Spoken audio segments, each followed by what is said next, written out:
Okay, बहुत बहुत स्वागत है आप सभी का एक बार फिर से गैलेक्सी टीचर्स क्लासेस के इस ऑनलाइन प्लेटफॉर्म पर, जहां हम सभी टीचिंग से रिलेटेड जितनी भी वैकेंसीज होती हैं उनकी तैयारी करते हैं। स्टेट लेवल की वैकेंसी हो या सेंट्रल लेवल की वैकेंसी हो, जैसे केवीएस, एनवीएस, DSSS या EMRS, आजकल तो बहुत ट्रेंड में है। EMRS का फॉर्म मैं आपको बता दूं 18 अगस्त तक भरा जाना है। लास्ट डेट के पहले आप लोग जितने भी एस्पिरेंट हैं EMRS के फॉर्म को फिल करना चाहते हैं वो आप भर सकते हैं। 18 अगस्त के पहले तक लास्ट डेट है, 18 अगस्त। ठीक है, हम लोग अभी 20 अगस्त को होने वाले सीटेट की तैयारी कर रहे हैं। 20 अगस्त 2023 में जो सीटेट का एग्ज़ाम ऑफलाइन मोड में होने वाला है उसकी तैयारी कर रहे हैं। उसके लिए प्रीवियस ईयर के क्वेश्चंस का डिस्कशन हम लोग हिंदी, संस्कृत और CDP से चालू किए हैं, और भी सब्जेक्ट के प्रीवियस ईयर के क्वेश्चंस बहुत जल्दी आपको मिलना चालू हो जाएंगे। ठीक है, CDP के क्वेश्चंस में हम लोगों ने 16 तारीख को जो एग्ज़ाम हुआ था और जो 20 तारीख को हुआ था, फिर 21, फिर 22, फिर 23 और आज हम लोग 24 दिसंबर को जो एग्ज़ाम हुआ था उसका डिस्कशन कर रहे हैं, जिसके पार्ट 1 का डिस्कशन हो चुका है। पार्ट 1 कहने का मतलब हमारा ये है कि 1 से लेकर के 15 तक जो क्वेश्चंस थे बेस्ड ऑन चैप्टर्स, जो हमारे डायरेक्ट किसी चैप्टर से पूछे गए हैं, वो हम लोग कर चुके हैं। आज हम लोग जो पेडागॉजी वाला सेक्शन है 24 दिसंबर का, उसको करने चल रहे हैं। इट मींस 16 से 30 तक के प्रश्नों को देखेंगे। ठीक है, तो 24 दिसंबर के पार्ट 2 को लेकर के हम चल रहे हैं। आइए देखते हैं सबसे पहला प्रश्न क्या है। ठीक है, ये ऐसे प्रश्न आपको जब पूछे जाएंगे आपसे, तो यहाँ पे आपको अपने दिमाग का मतलब जैसे समझ एक होती है, बेस्ड ऑन कॉन्सेप्ट ये चीजें नहीं हैं, ये फैक्ट पर आधारित हैं। अगर ऐसे प्रश्न पूछे जाते हैं तो यहाँ आपको अपनी समझ नहीं लगा सकते। आप अगर आप पढ़े हैं तो इसको कर सकते हैं, नहीं पढ़े हैं तो इसको नहीं कर पाएंगे। ये पेडागॉजी वाला सेक्शन आप कह सकते हो कि ये पेडागॉजी का सेक्शन है, ये आप कह सकते हैं कि पेडागॉजी का सेक्शन ये है, लेकिन वास्तव में ये पेडागॉजी का सेक्शन नहीं है।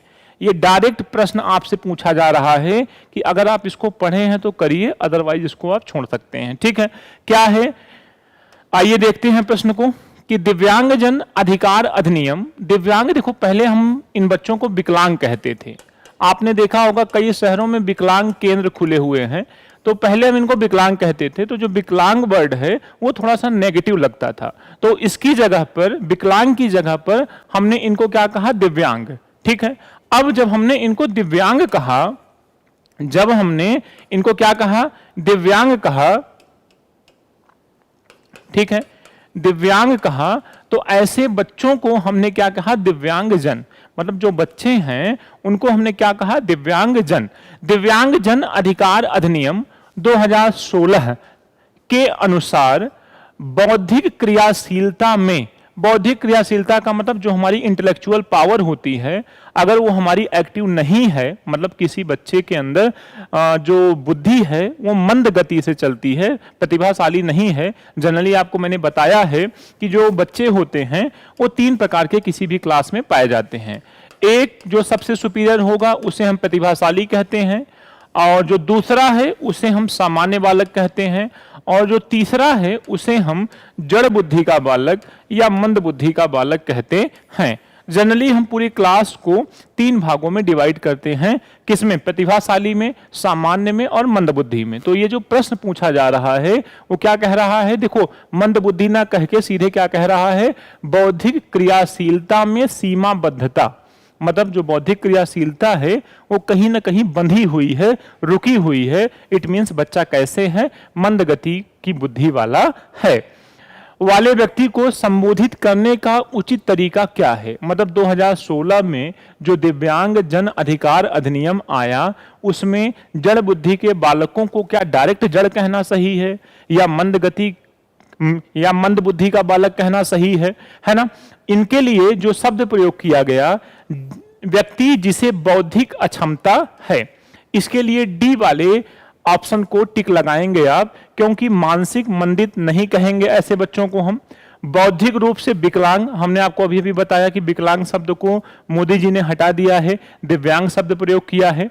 मानसिक विकलांगता, तो विकलांग तो हम कहेंगे ही नहीं। इसमें जो इस प्रश्न का सही जवाब है वो हमारा डी है, व्यक्ति जिसे बौद्धिक अक्षमता है, अक्षमता का मतलब जिसके अंदर कैपेबिलिटी नहीं है, कैपेसिटी नहीं है सोचने समझने की, तर्क करने की, इमेजिनेशन करने की, ऐसे बच्चों को हम अक्षम बालक कहते हैं, डिसेबल्ड चिल्ड्रन कहते हैं।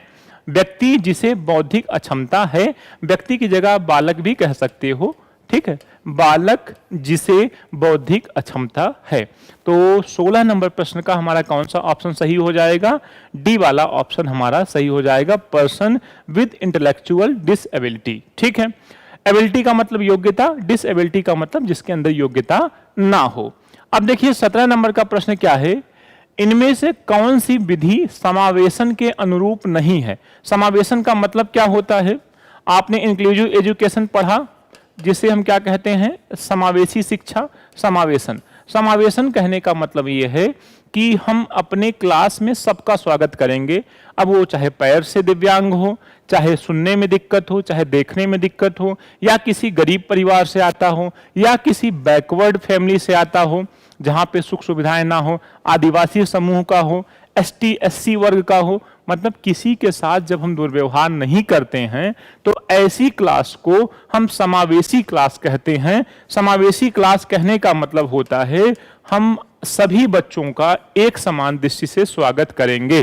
ठीक है, समावेशी कक्षा। ठीक, समावेशी कक्षा में यह विशेषता होती है कि किसी भी बच्चे के साथ दुर्व्यवहार नहीं किया जाता, पार्टिकुलर उसकी विशेषताओं को ध्यान में नहीं रखा जाता है। जैसे कोई बहुत अमीर घर से आ रहा है तो मैडम उसका ज़्यादा ख्याल रख रही हैं, कोई गरीब घर से जिसके जूते फटे हों, मोजे फटे हों, उन पे ज़्यादा ध्यान नहीं दिया जा रहा है, तो ऐसा समावेशी कक्षा में नहीं किया जाता है। क्या है प्रश्न? इनमें से कौन सी विधि समावेशन के अनुरूप नहीं है? मतलब ऐसा कौन सा ऑप्शन है जो समावेशन का विरोध कर रहा है, समावेशी कक्षा का विरोध कर रहा है? सबसे पहला क्या है? विविधता को सराहना और महत्व देना। ये तो समावेशी कक्षा के गुण होते हैं, किसी भी बच्चे की जो डाइवर्सिटी होती है, विविधता होती है, उसकी सराहना करना, उसको महत्व देना। दूसरा क्या है? सब बच्चों में स्वाभिमान और सीखने के लिए आत्मविश्वास को बढ़ाना। बिल्कुल, यह भी समावेशी शिक्षा की ही विशेषता है। शारीरिक, सामाजिक और प्रवृत्ति संबंधित बाधाओं को दूर करना, यह भी समावेशी शिक्षा की विशेषता है। और प्रश्न हमारा क्या है कि कौन सी विशेषता नहीं है? तो चौथे नंबर पे है श्रवण अक्षमता वाले बच्चों के लिए अलग विद्यालय का प्रावधान। आप किसी भी बच्चे को अलग नहीं करेंगे, बात नहीं समझ में आ रही है? आप किसी भी बच्चे को पृथक नहीं करेंगे, वर्गीकृत नहीं करेंगे, इस बात को आप ध्यान से समझ लीजिए। इसलिए ये वाला ऑप्शन इस प्रश्न के लिए समावेशन के अनुरूप नहीं है। डी वाले ऑप्शन पे आप टिक लगाएंगे इस प्रश्न के लिए। ठीक है, आइए 18 नंबर के प्रश्न को करते हैं। क्या कहता है 18 नंबर का प्रश्न? राजन अपनी ही दुनिया में खोया हुआ प्रतीत होता है, वह दूसरे लोगों से नेत्र संपर्क नहीं करता और सारा दिन एक पंख के साथ अकेले खेलता रहता है। राजन का यह व्यवहार निम्न में से किस विकार की ओर संकेत करता है?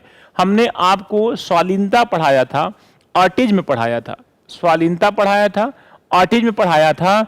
ऑटिज्म क्या है हम उसको देखते हैं। ठीक है, तो ऑटिज्म में जितनी भी विशेषताएं लिखी गई हैं वो ऑटिज्म की विशेषताएं हैं, स्वालीन बच्चों की विशेषताएं होती हैं।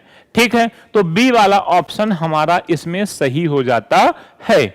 आइए 19 नंबर प्रश्न को देखते हैं कि 19 नंबर का प्रश्न क्या कहता है।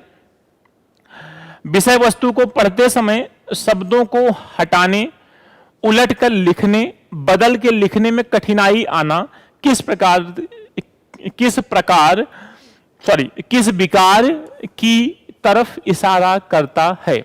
विषय वस्तु को पढ़ते समय मतलब आप अपना चैप्टर पढ़ रहे हैं, शब्दों को हटाने, किसी शब्द को आप छोड़ के पढ़ दे रहे हैं, उलट कर लिखने और बदल कर लिखने में कठिनाई हो रही है, उल्टा लिखने में, ऐसे विकार को हम क्या कहते हैं? तो ऐसे विकार को देखो गणित से संबंधित होता तो हम क्या कहते? डिस्कैलकुलिया कहते। विचार विमर्श से संबंधित होता तो हम डायसोनिया कहते हैं। और जो डिस्लेक्सिया है हमारा वो इससे संबंधित है, पढ़ने से लिखने से। तो 19 नंबर के प्रश्न में हम किसको टिक लगाएंगे? डिसलेक्सिया को टिक लगाने वाले हैं। मतलब डिसलेक्सिया में बच्चा पढ़ नहीं पाता, लिखने में दिक्कत होती है, इसको आप याद कर लीजिए। बार बार डिसलेक्सिया, डिसकैलकुलिया, डिसग्राफिया आपसे पूछा जा रहा है। ठीक, अब आइए 20 नंबर के प्रश्न को देखते हैं कि 20 नंबर के प्रश्न में क्या पूछा गया है। किसी चीज के विषय में नूतन और असाधारण रूप से सोचना। ठीक है, किसी चीज के विषय में नूतन मतलब नए तरीके से, असाधारण मतलब अलग थोड़ा हट के सोचना, समस्या के निदान के लिए अनोखे समाधान ढूंढना, ऐसी क्षमता को क्या कहती हैं? तो आपको मैंने एक चैप्टर पढ़ाया था जिसे कहते हैं सृजनात्मकता, क्रिएटिविटी। तो सृजनात्मकता में हम ये देखते हैं कि ऐसी गुण पाए जाते हैं, अलग हटकर सोचना, किसी समस्या का निदान करना, नए तरीके से सोचना, इसे हम क्रिएटिविटी कहते हैं, सृजनात्मकता कहते हैं। आइए 21 नंबर प्रश्न को देखते हैं, क्या कहते हैं।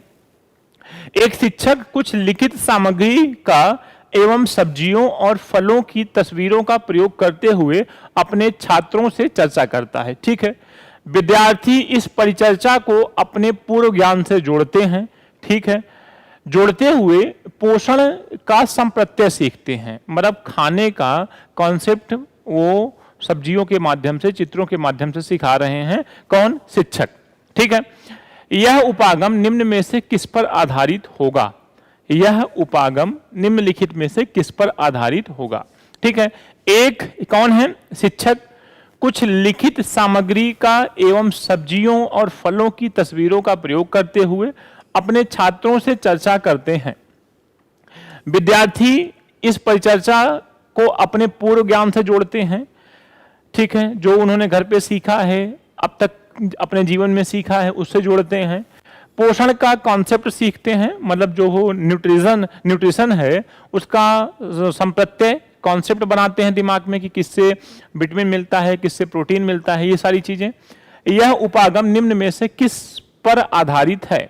ज्ञान के निर्माण पर, क्रिया प्रसूत अनुकूलन पर, पुनर्बलन के सिद्धांत पर, शास्त्रीय अनुकूलन पर। देखो, शास्त्रीय अनुकूलन जो पावलोव ने दिया, अगर कोई प्राकृतिक उद्दीपक और अप्राकृतिक उद्दीपक की बात कही गई होती, किसी अनुक्रिया की बात की गई होती, तो हम यहाँ पे उसको लगा सकते थे। ठीक है, तो इसलिए यह नहीं है। पुनर्बलन, अगर यहाँ कोई दंड और पुरस्कार की बात की गई होती, वाह है अभिप्रेरणा की, तो हम इसे लगा सकते थे, इसलिए इसे नहीं लगाएंगे। क्रिया प्रसूत में भी वही है, पुनर्बलन सबलीकरण का सिद्धांत। किसी भोजन जैसे चूहे पर प्रयोग स्किनर ने किया और यह बताया कि चूहा बार बार उस क्रिया को इसलिए कर रहा था क्योंकि उसे संतुष्टि प्राप्त हो रही थी। तो ऐसी कोई बात इस पे की नहीं जा रही है। ज्ञान के निर्माण पर, तो ये सारी चीजें किस पे आधारित हैं? बच्चे कंस्ट्रक्शन कर रहे हैं किसका? नॉलेज का, अपने मस्तिष्क में। तो 21 का डी नंबर वाला सही हो जाता है। अब आइए 22 नंबर प्रश्न को देखते हैं। सृजा को पूरा यकीन है कि वह गणित की आगामी परीक्षा में पिछली बार की तरह असफल होगी। चलो, और इसलिए उसने उस विषय में मेहनत करनी छोड़ दी।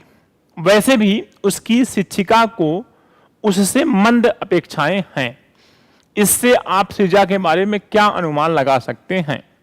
एक लड़की है जो पहले से ही पूर्व अवधारणा बना चुकी है कि गणित में वो फेल हो जाएगी। उसकी मैडम भी उससे बहुत अपेक्षाएं नहीं करती हैं। उसने मेहनत करना छोड़ दिया है। अब उसके लिए कौन सा कथन सही है? वह आलसी है और बहाने बनाती है। ऐसी कोई बात अभी की नहीं गई है। अधिगम असाध्य का अनुभव कर रही है, असाध्यता का अनुभव कर रही है। हाँ, थोड़ा सा मतलब उसको लग रहा है कि हम नहीं पढ़ पाएंगे, हम फेल हो जाएंगे। आइए, वह पलायनवादी प्रवृत्ति की है, भागना चाहती है। तो अभी आपने अपने सीडीपी में ऐसे चैप्टर्स को, ऐसी चीजों को नहीं पढ़ा है। वह एक विवेकपूर्ण निर्णय लेने वाली विद्यार्थी है, ऐसा नहीं है।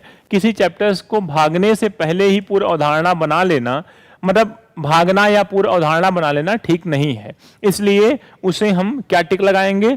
अधिगम असाध्यता का अनुभव कर रही है ना। एक्सपीरियंस लर्नड हेल्पलेसनेस, मतलब वो क्या कर रही है? मतलब हेल्पलेसनेस, वो असहायता महसूस कर रही है कि हम इस चीज को नहीं पढ़ पाएंगे, इस चीज को हम नहीं सीख पाएंगे। ठीक है,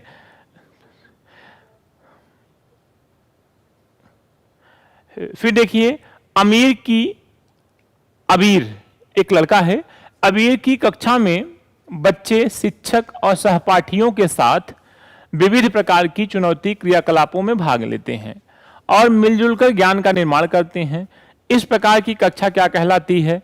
आपसे मैंने बहुत पहले बताया कि अगर सहयोग की बात की गई हो, है ना, अगर मिलजुल कर रहने की बात की गई हो,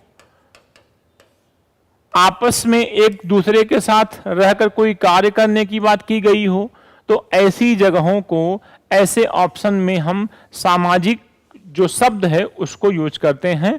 इस सामाजिक संरचनावादी, सोशल कंस्ट्रक्टिविज्म इसे हम कहते हैं। ठीक है, तो ऐसे में ज्ञान का निर्माण करना एक दूसरे के सहयोग से सामाजिक संरचनावादी कहलाता है। अकेले करता तो व्यक्तिगत संरचनावादी होता है ना। अगर कोई पुरानी तरीके का प्रयोग करता तो परंपरागत होता, कई भाषाओं का प्रयोग करता तो बहुभाषिक अच्छा होता, लेकिन एक दूसरे के सहयोग से काम चल रहा है तो हम यहाँ पे सामाजिक संरचनावादी समझेंगे। ठीक है, आइए 24 नंबर प्रश्न पे, निम्न में से कौन सी शिक्षा शास्त्रीय रणनीति राष्ट्रीय शिक्षा नीति 2020 द्वारा प्रस्तावित है? अन्वेषण आधारित अधिगम, कथावाचन आधारित शिक्षण शास्त्र, वेधन बार बार अभ्यास, चर्चा आधारित कक्षाएं। जो 2020 की एनईपी है, नई शिक्षा नीति है, वो सबसे पहली बात ड्रिल और प्रैक्टिस, बार बार प्रैक्टिस पे बल नहीं देती है बल्कि समझाने पे बल देती है। कथावाचन स्टोरी टेलिंग बेस्ड पेडागोजी, ठीक है। चर्चा आधारित कक्षाएं, ये भी सही है।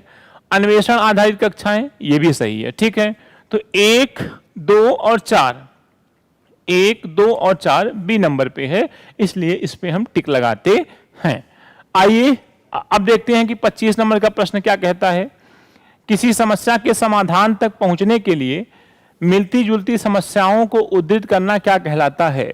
मतलब अगर आप किसी समस्या का समाधान चाहते हैं और उसी से संबंधित प्रैक्टिस कर रहे हैं, जैसे आप गणित का सवाल लगाना चाहते हैं तो उसी के जैसे 10-5 सवाल और लगा रहे हैं उसी के जैसे, तो इसे हम अनुरूपता कहते हैं, एनालॉजी कहते हैं, अनुरूपता कहते हैं। तो ये सारे फैक्ट हैं, इसे आप को रटना पड़ेगा, इसे आपको समझना पड़ेगा।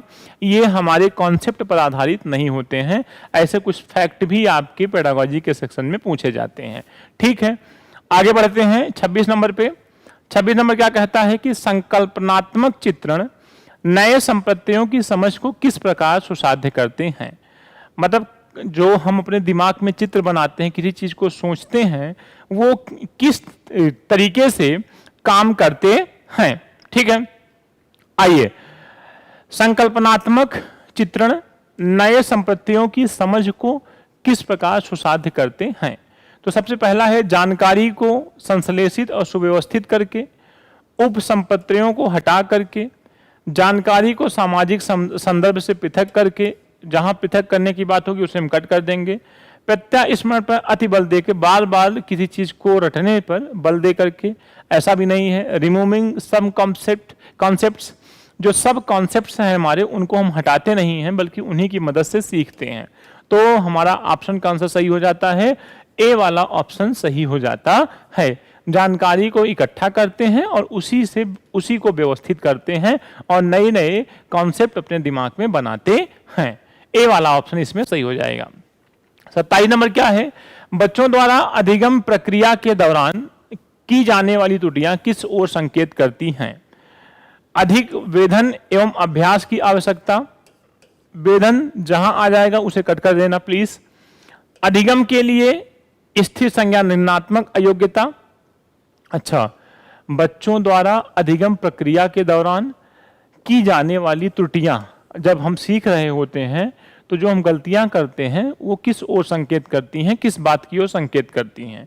ठीक है, अधिगम के लिए स्थिर संज्ञानात्मक, ठीक है, अयोग्यता, ओके। बच्चों और वयस्कों के चिंतन में गुणात्मक भिन्नता, बच्चों एवं वयस्कों के चिंतन में गुणात्मक भिन्नता। फिर क्या है, बच्चों के संज्ञानात्मक विकास पर आनुवांशिकता के प्रभाव। तो अगर बच्चे गलतियां कर रहे हैं तो अभ्यास की आवश्यकता। फिर क्या है, अधिगम के लिए स्थिर संज्ञानात्मक अयोग्यता, ऐसा नहीं है। फिर क्या है, बच्चों और वयस्कों के चिंतन में गुणात्मक भिन्नता। देखो होता क्या है कि जब हम वयस्क होते हैं 18 प्लस होते हैं और जब हम बच्चे होते हैं 18 के अंदर होते हैं तो हमारे सोचने में भिन्नता होती है।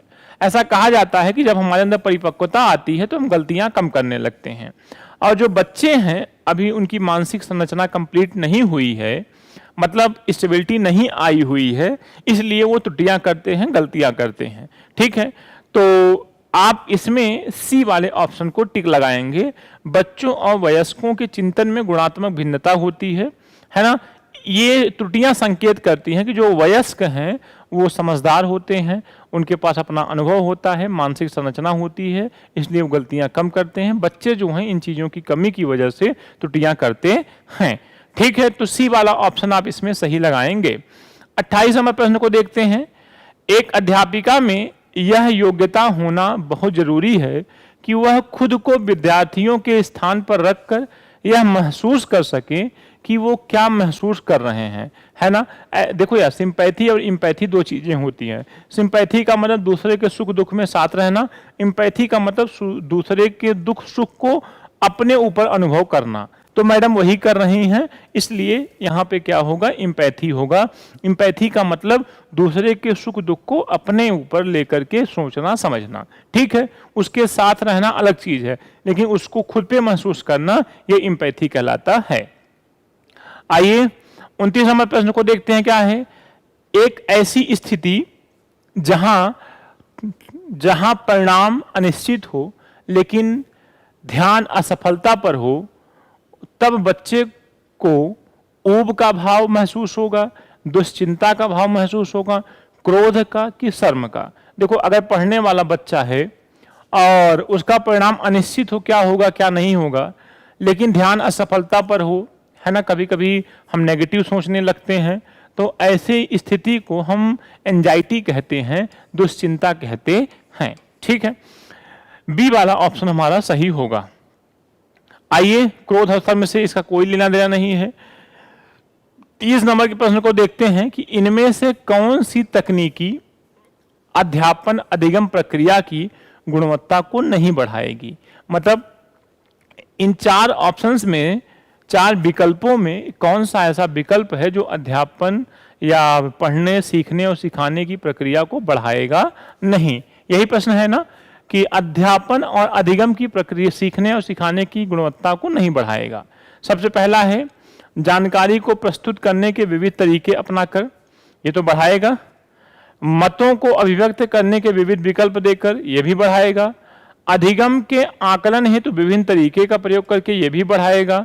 बच्चों को विविध तरीके से नामीकरण करके, मतलब बच्चों का नामकरण आपको नहीं करना है कि जड़ बुद्धि कह दो, प्रतिभाशाली कह दो, सामान्य बुद्धि कह दो, इसलिए ये वाला सही नहीं होगा, ये गुणवत्ता को नहीं बढ़ाएगा। 30 वाले प्रश्न के लिए डी वाला आपको टिक लगाना है। ठीक है, ओके। तो आप लोगों ने देखा कि 24 दिसंबर को जो एग्जाम हुआ था उसके सेकंड पार्ट 2 को भी हमने कर लिया, सेकंड पार्ट को भी हमने कर लिया है। इसी तरीके से आगे के जो प्रश्न पत्र हैं उसको भी हम लोग करते रहेंगे समय समय पे। आपको पार्ट 1 पार्ट 2 में सुविधा के लिए पढ़ाया जा रहा है। इसी तरीके से बने रहिए, चैनल को सब्सक्राइब कर लीजिए, शेयर करिए और आने वाली वैकेंसी के लिए तैयार रहिए। मिलते हैं आपसे नेक्स्ट क्लास में। Thank you so much.